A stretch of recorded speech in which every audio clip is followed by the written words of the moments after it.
this is an extra credit assignment that you can do if you want to. So it is not mandatory, but it's a little bit of an exercise that might be of interest to you. I did post the results actually on the extra credit assignment, but I would like you to provide me with the Excel calculation that you would submit through Canvas leading to those results ideally, and then I can give you the extra credit points for this assignment if you make it. We are producing a TV series called Assumed Innocence. Hulu agreed to buy 8 episodes for the first season and will pay us 45% of the budget for the US. However, Hulu will pay a license fee that is not paid on delivery but in quarterly installments over 2 years. And that is why you have to take the Hulu deal to the bank to get that cash float, and the bank will charge you 12% per year. The deal with Hulu was brokered by your talent agency, and they will get 7.5% as a brokerage fee for the Hulu deal. Now, the international sales agent completes 15% of the budget in pre-sales, and that happens based on the Hulu deal being in place. The sales agent projects 65% to come from international distribution revenues based on the fact that Kiefer Sutherland is in the lead. And the sales agent will charge us 20% of the international distribution revenues after the loans have been paid on the series. Let's look at some of the financial and waterfall assumptions. The Hulu series will have a budget of $3.5 million per episode.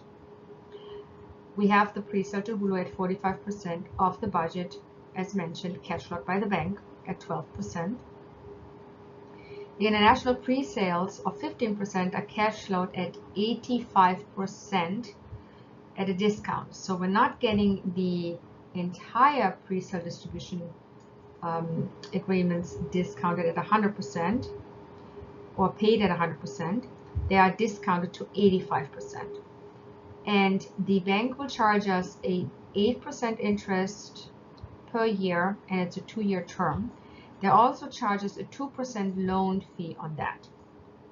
We're going to do an incentive loan of 25% cash flowed by the bank at 12% as well. We're going to do a brand integration deal of 5% of the budget, which will get us 50% on closing and 50% when the series is delivered, and the agency charges us 15%. We get a music investment of $150,000 when we're pre-selling our music publishing rights. We have a deal with the post-production house to defer 10% of the budget with a 10% premium. We have the equity providing us 10% as a gap component, charging 15% per year in interest for a 2-year term. And the balance that is needed to cover the budget is also financed by the equity investor, but this time with an equity investment. As we mentioned earlier, the international sales agent charges us 20% on international distribution revenues, and the US fee for our US talent agent is 7.5%. The collection agent charges us 1% of the amount deposited in the collection account.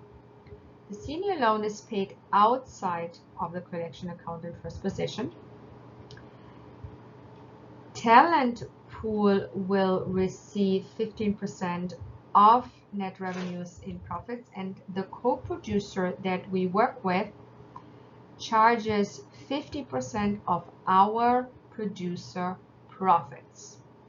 So these are your financial assumptions, and I would like you to put the financing and recoupment plan together. The questions to answer here is: what is the producer profit? How much is paid to the investor from both deals, the gap deal and the equity investment? And what is the investor's ROI? Let's take a look at our finance plan here. So we have the budget at $3.5 million. For 8 episodes will get us to $28 million. We're going to get to a strike price component in a minute. The strike price is 25,200,000, and we're going to explain how we get there in a little while when we go to the finance plan. But first, let's look at our valuation. We are projecting 65% of the budget to come from the international markets, and we know that we're doing a Hulu deal at 45% of the budget. So altogether, we're looking at worldwide distribution revenues of 30,800,000 as projected. Now the pre-sale for Hulu, that is 45% of the budget at 12,600,000, will apply and will take it to the bank. We also have 15% of the budget in international pre-sales, and 15% of 28 million is 4,200,000. The international buyers will pay us a 20% down payment. 20% of 4.2 million is $840,000. We will then receive on delivery of the series the balance of 3,360,000. Obviously, we're going to take the Hulu deal and the international pre-sales to the bank to get a loan. Let's look at our senior loan, because we have a little bit of a different situation with this senior loan happening here. We have the Hulu deal at 100% cash out by the bank at 12,600,000. The interest rate for that deal, including all fees and so forth, will be 12% per year, 24% total. So the bank is deducting 3,024,000 from us to cover the loan and interest rate fees, leaving us with 9,576,000 as a loan amount. The international pre-sales that we did, which was 4.2 million, are discounted to 85% of that. 85% of 4.2 million is 3,570,000.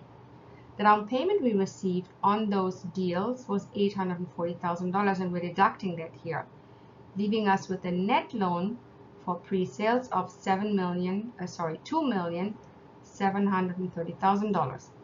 The interest rate for that portion is 8% per year, 16% for 2 years. That is $436,800. The loan fee just for this portion, because it's only applicable for the international portion, is 2%, and that is $54,600. So that leaves us with an international pre-sale loan net of $2,236,600. Now here's something that we haven't done before. At this point and at this time, we're going to ask our bank, the same bank that gives us the pre-sale loan for Hulu and International, to give us a loan for the incentive. The incentive is 25% of the budget. 25% of 28 million is $7 million. They're charging us a one-time fee of 12% of that, so that's 840,000, leaving us with 6,160,000 as the incentive loan amount.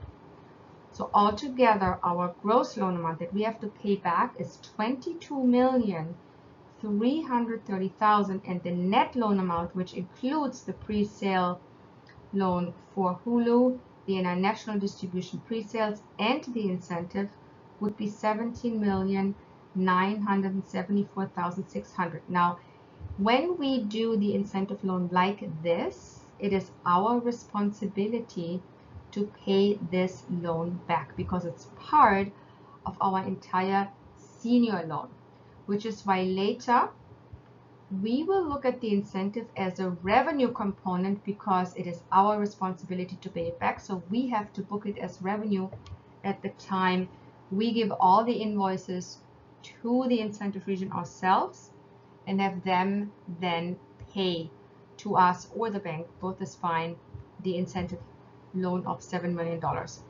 But it is our responsibility to do that, which is why it becomes part of the senior loan, and it will be later part of the revenues when we go into the recoupment schedule. So let's look at the second portion of our finance plan. We have brand integration secured at 5% of the budget. 5% of 28 million is 1,400,000. The advertising agency will charge us a 15% fee on that. That's $210,000, leaving us with sponsorship net of 1,190,000, and at this point we're only going to get 50% of that. because the other 50% will be paid on delivery. So 50% of 1,190,000 is $595,000. The music investment is now coming in at 150,000, so we're pre-selling our music publishing rights. The post deferment is 10% of the budget. 10% of 2.8 million is 2,800,000. Now, you're going to see here on the right side, it's not mentioned in the balance. The reason is we're going to deduct the 2.8 million from the $28 million, leaving us with a strike price of what we actually have to cover of 25,200,000. So that's how we're going to deal with this deferment. The equity investment is giving us a loan of 10% of the budget. That is 2.8 million. They're charging us 15% interest per year. That is $840,000 on this, leaving us with a net loan of $1,960,000. And the equity that is then needed to cover the strike price of 25,200,000 would be 3,680,400. That is 13.14% of the budget. So again, we're only covering the strike price of 25,200,000. We're not covering the entire budget of $28 million. Let's take a look at the recoupment plan. So we're starting with our revenues, of course. We have Hulu coming in, theoretically, not all at once, but in general, the revenues would be 12,600,000. Obviously, they're going to get paid over 2 years. We're not going to look at the cash flow timing at this moment for this assignment. We'll do that actually in a later assignment. So for now, we are looking at the revenues of Hulu of 12,600,000. The international was 18,200,000. So altogether, we have 30,800,000 in revenues. We have to deduct the down payments that we already received on the international deal, which was $840,000, leaving us with distribution revenues from the world of 29,960,000. Also, at this point, we are getting $595,000 in brand sponsorship. I want to alert you to something that is important. When we did the senior loan earlier, we included a loan for the incentive. That is why the senior loan that we looked at earlier had a $7 million incentive in there with 12% of an interest fee being deducted at $840,000. So we did not separately go to an incentive lender to say, give us this. We're keeping it with one lender, which is the bank. And because we have to repay this portion, it is our responsibility to repay it. We will get it from the incentive region, and then we will pay the bank. It could also be that the incentive region pays the bank back, and that's okay too. But what I want to point out here, it is our responsibility because this amount is part of our senior loan, and because it is, we have to look at it as a revenue component in order to be able to pay that back. So we're looking at it as revenue here, and we have then a revenue total of $37,555,000. So we mentioned earlier in the assumptions that the senior loan of $22,330,000 would be paid outside of the collection account. So that's what we're doing.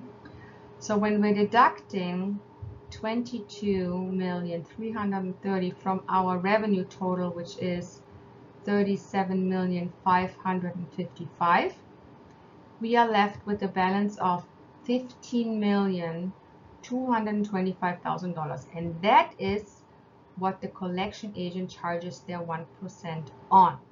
So 1% of $15,225,000 is $152,250.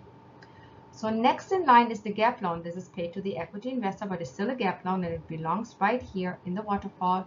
That is $2.8 million. Next in line would be the distribution fee to the sales agent, and that would be 20% of the international distribution, which was $18,200,000.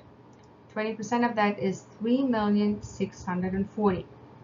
And then the US deal was 7.5% of $12,600,000, which is $945,000. Next, we have the post-production deferment that is being paid. So now the post-production is paid there $2.8 million plus the 10% premium on that, which is $280,000. And last in our waterfall, we have the equity investor getting back their equity investment of $3,680,400 plus the 20% premium that is due on that amount, which is $736,080.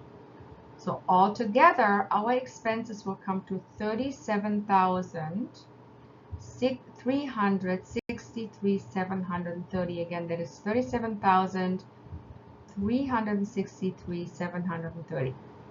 That leaves us with net revenues of $191,270 because our total revenues earlier again were $37,555.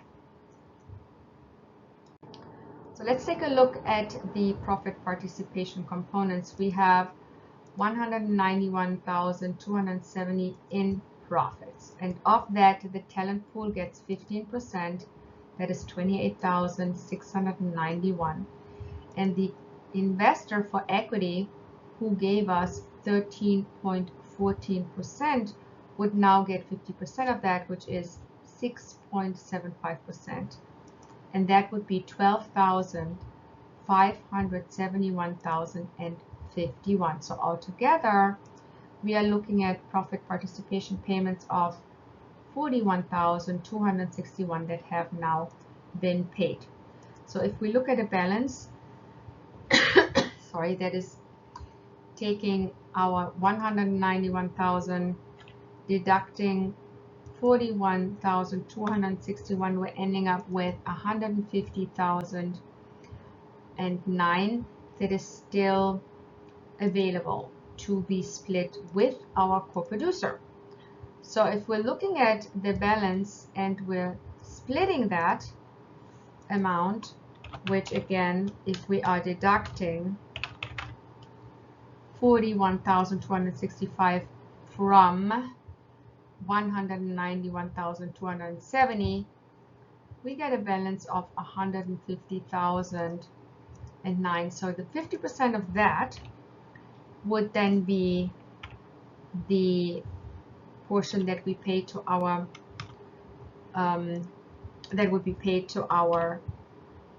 co-producing partner, and we would get the other portion of that. So 75,004 is going to be paid to the co-producers, and we as the producer will receive 75,004 as well.